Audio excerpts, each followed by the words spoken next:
खुशियों के आंसुओं से मालती रचना को हल्दी लगाती है। भगवान करे ये हल्दी का रंग तुझे खूब चढ़े और तेरी जिंदगी में खुशियां ही खुशियां लेकर आए। मालती की इस बात पर रचना की बुआ रज्जो कड़वे मिजाज से बोलती है। अरे क्या खा खुश रहेगी भाभी रचना, पता नहीं क्या सोचकर आपने 10-10 नंद वाले घर में रिश्ता कर दिया। फूल सी बच्ची का, इकलौती बेटी थी, थोड़ा तो सोच लेती। अरे खून चूस जाएंगी इसका ये नंद, 1 नंबर की नकचड़ी होती है, खुद से उठाकर 1 गिलास पानी भी नहीं पीती है। पता नहीं बेचारी बच्ची कैसे एडजस्ट करेगी। अपनी बुआ रज्जो की बातों को सुनकर रचना के दिल में अपनी 10 ननद को लेकर एक बड़ी उथल पुथल मचने लगती है। आसान थोड़ी होता है एक लड़की के लिए अपना घर बार छोड़कर नई जगह नए लोगों के बीच जाकर घुल मिल जाना, जबकि रचना तो 10-10 ननद की भाभी बनकर जा रही है। क्या रचना अपनी 10 नंद के साथ घुल मिल पाएगी? थोड़े दिनों में बड़ी धूमधाम से रचना और अनिकेत की शादी हो जाती है। रचना अपने ससुराल आ जाती है, जहां 10 ननद एक से बढ़कर एक लहंगे डाले गुंजन, प्रीति, पूजा, अंजू, रूबी, आरोही, काव्या, आंचल, आशा, मानसी स्वागत में खड़ी थी। हे भगवान, मेरी 10 की 10 ननद तो दिखने में ही इतनी खड़ूस और डेंजर लग रही है। रचना तेरा क्या होगा? तभी आरती की थाली लिए सास सुगंधा स्वागत करवाती है।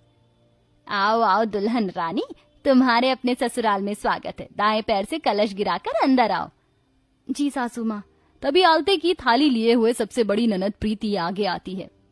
प्यारी भाभी, अब जल्दी से अपने सुंदर सुंदर पैर आलते की थाली में लगाकर छाप छोड़ते हुए अंदर आइए। जी प्रीति दीदी। रचना खुशी खुशी आलते में से छाप लगाते हुए अंदर आ जाती है। तभी उसके ऊपर फूलों की बरसात होती है। भाभी, ये हम सब की तरफ से छोटा सा स्वागत था, आपको पसंद आया? अपनी 10 नंद से स्वागत पाकर रचना की आंखों में खुशी के आंसू झिलमिला जाते हैं। मेरा इतना अच्छा वेलकम करने के लिए आप सबका बहुत बहुत थैंक यू। तभी चौथी ननद रूबी कहती है। भाभी, आज तो हम सबने आपका स्वागत करवाया, लेकिन कल से कमर कस कर तैयार रहना, क्योंकि हम आपसे खूब खातिरदारी करवाएंगी। ये सुनकर रचना टेंशन में आ जाती है। अरे भाभी, आप तो टेंशन में आ गई, मैं तो आपकी खिंचाई कर रही थी। फिर दोनों पति पत्नी अपने कमरे में चले जाते हैं और 10 ननद भी आराम करने चली जाती हैं। अगले दिन रचना जल्दी उठकर पूरे घर को साफ सुथरा करके सबको बनाकर नाश्ता परोसती है। तभी अंजू पूजा तारीफ करती हैं। अरे वाह हमारी प्यारी भाभी, क्या स्वादिष्ट कढ़ाई पनीर बनाई है आपने, मैं तो उंगलियां चाटती रह गई।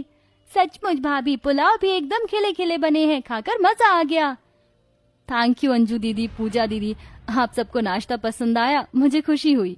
वो सब तो ठीक है भाभी, लेकिन आप हमें दीदी मत पुकारा कीजिए, क्योंकि भैया हम सबसे बड़े हैं, तो उनकी धर्मपत्नी होने के नाते आप भी रिश्ते में हमसे बड़ी हुई और हम सब आपकी छोटी नंदे। ठीक है दीदी। भाभी फिर से दीदी, आरोही बोलिए ना। हाँ, आरोही। अपनी 10 ननद के मधुर बर्ताव को देखकर रचना उनसे घुल मिल जाती है। लगभग इसी तरह 1 महीना गुजर जाता है। अब करवा चौथ का त्योहार आने वाला होता है। तभी रचना की माँ मालती का फोन आता है। हेलो रचना बेटी, कैसी हो? प्रणाम माँ, मैं अच्छी हूँ। आप और पिताजी कैसे हैं? हम भी अच्छे हैं बिटिया। वो करवा चौथ आने वाला है ना, और शादी के बाद तो ये तेरा पहला करवा चौथ है, तो बेटी तू दामाद जी के लिए करवा चौथ का व्रत रख रही है ना? हाँ माँ, रखूंगी। बेटी, करवा चौथ का व्रत बड़ा कठिन होता है। बिना खाए पानी की 1 बूंद पिए निर्जला व्रत रखा जाता है, और चांद निकलने के बाद अर्घ देने के बाद ही व्रत खुलता है। खैर, मैं कल करवा चौथ का सामान भिजवा दूंगी, रखती हूँ। जी माँ, प्रणाम। हर सुहागन की तरह रचना अपने पहले करवा चौथ को लेकर बहुत ही ज्यादा उत्सुक थी। उसके दिल में जितनी खुशी थी, उतना ही घरेलू कामों को लेकर एक उदासी भी छाई हुई थी। शादी के बाद मेरा पहला करवा चौथ है, लेकिन इतना सारा काम पड़ा है। 10 ननद के लिए नाश्ता बनाना है, घर के काम देखना है, और मुझे उसी बीच में अपने लिए वक्त निकालना होगा। कैसे भी, तभी मैं मेहंदी रचा सकूंगी। कोई नहीं, टाइम नहीं मिलेगा तो मुट्ठी छाप लूंगी। बेचारी रचना कामों की उलझन के चलते अपने मन को मना लेती है, लेकिन उसे इस बात की बिल्कुल भी खबर नहीं थी कि उसके लिए उसकी 10 ननद अलग से खास तैयारियों में लगी थी। नहीं, ये कलर करवा चौथ के हिसाब से बहुत फीका है, कोई ऐसे कलर की साड़ी दिखाइए जो हमारी इकलौती प्यारी भाभी पर खूब जचे।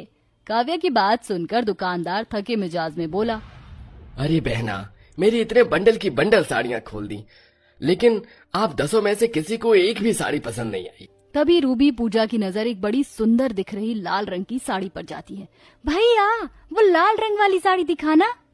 ये लीजिए, दुकान की आखिरी साड़ी है, मोर पंख छाप वाली है। हमें ये साड़ी पसंद है। ये टमाटर कलर की साड़ी रचना भाभी पर कितनी खिलेगी ना पूजा। हाँ ऐसा करते हैं, इसमें की मैचिंग चूड़ी, बिंदी और बाकी का श्रृंगार का सामान भी खरीद लेते हैं और चलते चलते दर्जी के यहाँ सिलने को भी डाल देंगे। अभी करवा चौथ में 2 दिन पड़े हैं। खरीदारी करके 10 ननद घर लौटती हैं। इसी तरह एक और दिन गुजर जाता है। अगले दिन सुहागनों का त्योहार करवा चौथ था, लेकिन काम खत्म करते करते बेचारी रचना थक कर चूर हो जाती है। कितनी रात हो गई, अब क्या मेहंदी लगा पाऊंगी। कल दिन में मुट्ठी छाप लूंगी या स्टिकर वाली मेहंदी लगा दूंगी। मेरा भी कैसा नसीब है, कहने को 10-10 ननद की भाभी हूँ, लेकिन फिर भी हथेली सुनी है। वैसे तो बाकी दिन मेरी ननद कितनी बार मेरे कमरे में आती है, लेकिन आज सब व्यस्त हैं। किसको बोलूं मेहंदी लगाने को। ऐसे बोलते हुए रचना की आंखों में नमी छा जाती है और तभी 10 ननद एक कांच के बाउल में गुलाब से सजाकर शगुन की मेहंदी लेके पास आती हैं और प्रीति बड़े प्यार से बोलती है, लाइए भाभी हाथ दीजिए। प्रीति दीदी, आप सब इतनी रात तक जाग रही हैं। भाभी हम कैसे सो सकते हैं, आपके लिए ये दिन कितना खास है। हमारी प्यारी इकलौती भाभी का पहला करवा चौथ है। अभी तो हमें अपनी भाभी के हाथों में भैया के नाम की मेहंदी भी लगानी है। अंजू प्रीति अपनी इकलौती भाभी रचना को भरी हथेलियों की मेहंदी लगाती हैं, तो वहीं बाकी 5-6 नंदे मिलजुल कर हंसी खुशी सरगी का सारा खाना तैयार करती हैं। तो आरोही रूबी से बोलती है, आहा क्या खुशबूदार खीर बनाई है मैंने रूबी, जरा इसमें मावा काट कर डाल दो। ड्राई फ्रूट तैयार है, ये लो अपने अंदाज से डाल दो, और खीर में शक्कर तो कम डालना, भाभी को ना ज्यादा मीठा पसंद नहीं है। हाँ हाँ मेरी बुद्धू बहन, कम डाला है। तुझको क्या लगता है, तुझको भाभी से प्यार है, मुझे नहीं।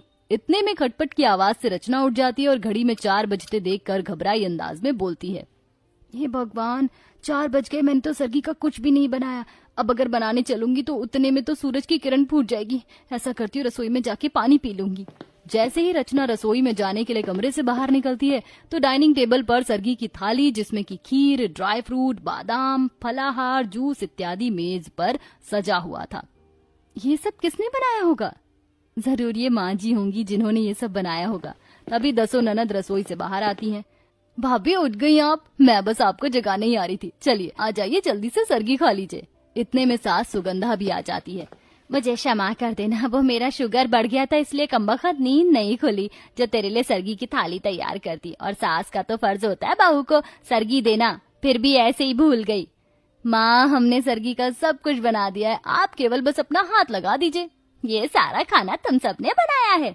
हाँ माँ, भाभी भी तो हमारे लिए डेली नाश्ता पानी बनाती है, तो ननद होने के नाते हमारा भी फर्ज है उनका ख्याल रखना। और फिर भाभी का पहला करवा चौथ है।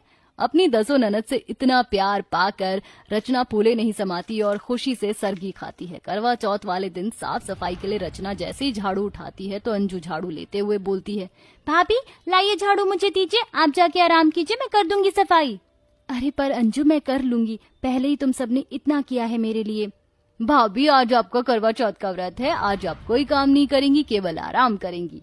भाभी चलिए मैं आपकी बढ़िया सी मसाज करती हूँ।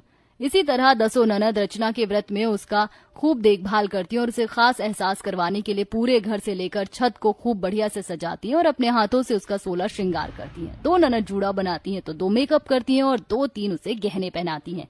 देखो तो जरा कितनी सुंदर लग रही है हमारी भाभी, आज तो भैया लट्टू ही हो जाएंगे। ये सुनकर रचना शर्म से लाल पीली हो जाती है। तभी अंजू आती है। भाभी भाभी चांद निकल आया, चलिए जल्दी से व्रत खोल लीजिए, अब आपको इंतजार नहीं करना पड़ेगा। सब छत पर आते हैं जहां रचना चांद को अर्घ देकर अपने पति अनिकेत की पूजा करके चांद देखती है। उतने में नंदे मेज पर तरह तरह का खाना लगा देती हैं तो रचना बोलती है, मेरी प्यारी ननद जी, मैं आप सबको जितना धन्यवाद दूं कम है। आप सबने मेरे करवा चौथ के इस दिन को खुशियों से भर दिया। मैं खुश नसीब हूँ जो मुझे 10 ननद के रूप में बहन से बढ़कर सहेलियां मिली हैं। ये सुनकर 10 नंद खुशी से भर जाती हैं और सब साथ मिलकर खाना खाते हैं।